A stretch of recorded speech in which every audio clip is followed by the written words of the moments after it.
Yes, you read the title right. Ducks. Now, let me explain, but first, let's roll the cinematics.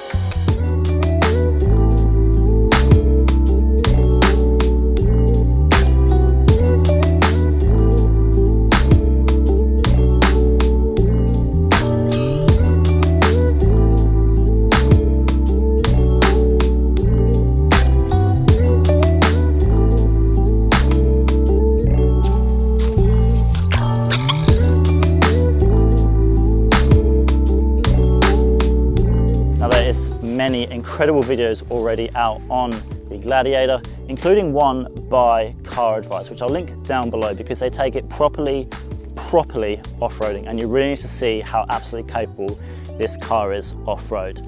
So we're going to summarize this thing and then we'll get to the ducks.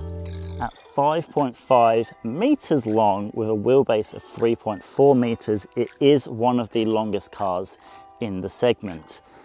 Now, to put that into perspective, just so you can gauge just how big or small you think this car is, a 200 series is 5 meters long with a wheelbase of 2.8.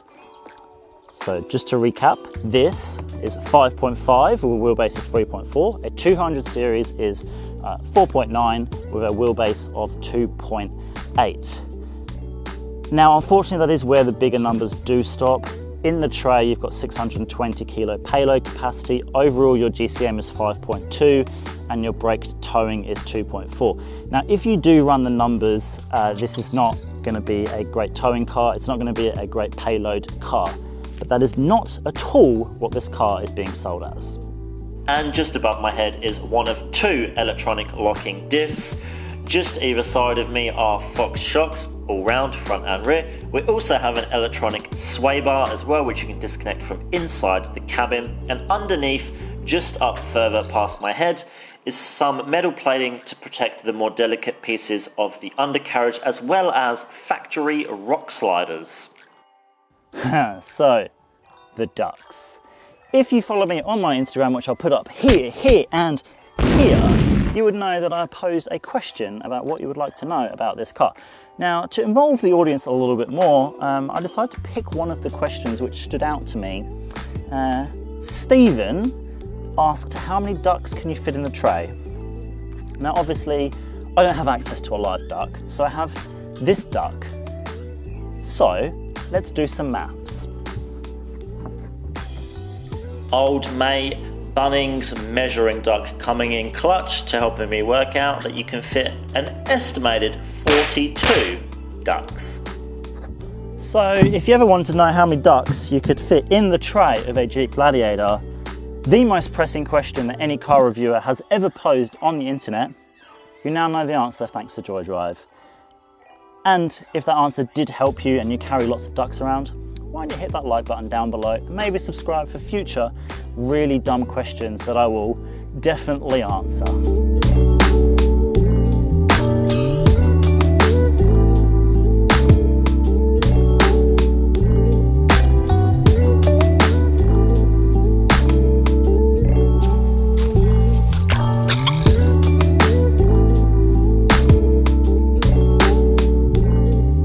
Inside is where things get really interesting because it is an absolutely fantastic place to be. Now, what I will note is that this does have the addition of both the luxury pack and the adventure pack. So let's go over the adventure pack very quickly. It gives you the tonneau cover, it gives you a bigger 240 amp alternator, a bigger battery, and most interestingly, 4 auxiliary switches just here.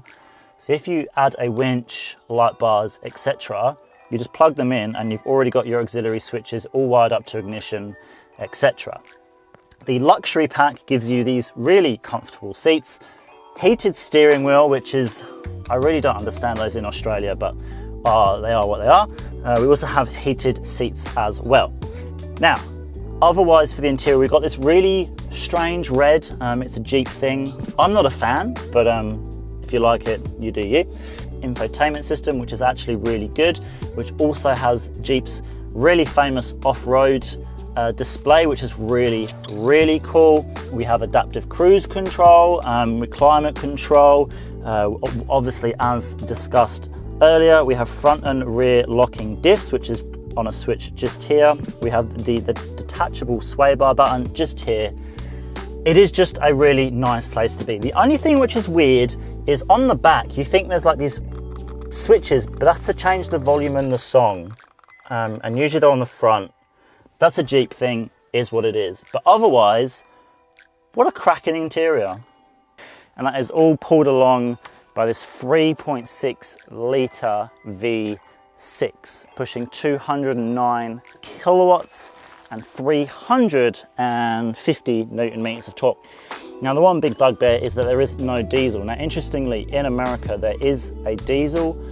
It is a V6 single turbo, pushing out just under 200 kilowatts, but interestingly, 600 Newton meters of torque. And Jeep Australia have basically flat out said that that's not coming to Australia. Personally, I think that's a huge mistake, but the V6 is still a fantastic engine. And if you want to talk economy, we're talking 11.2 litres to the 100 kilometre.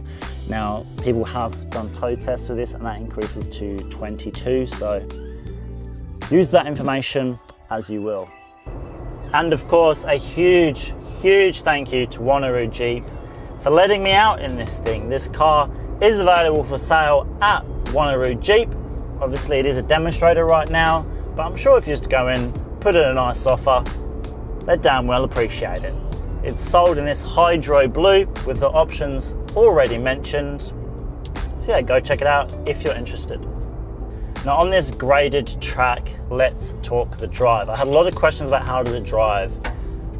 As you can see, I'm on a graded track right now and it is so comfortable.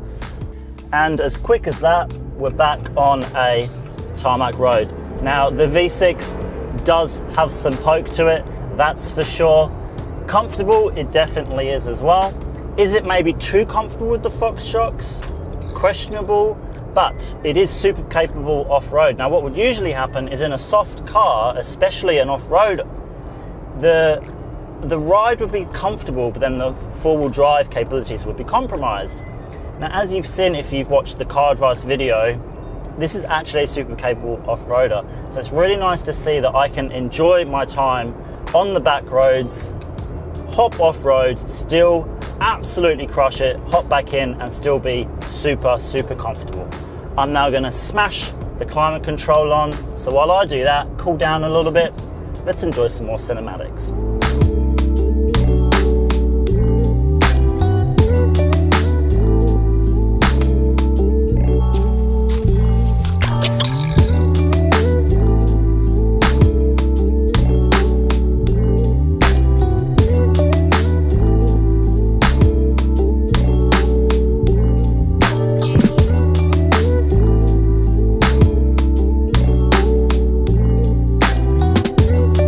Probably asking yourself, what is this car actually for then, apart from carrying all those ducks?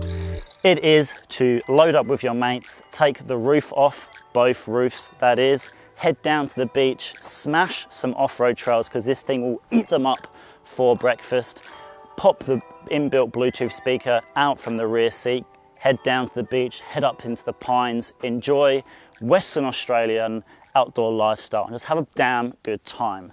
That's what this thing is going to be absolutely fantastic at.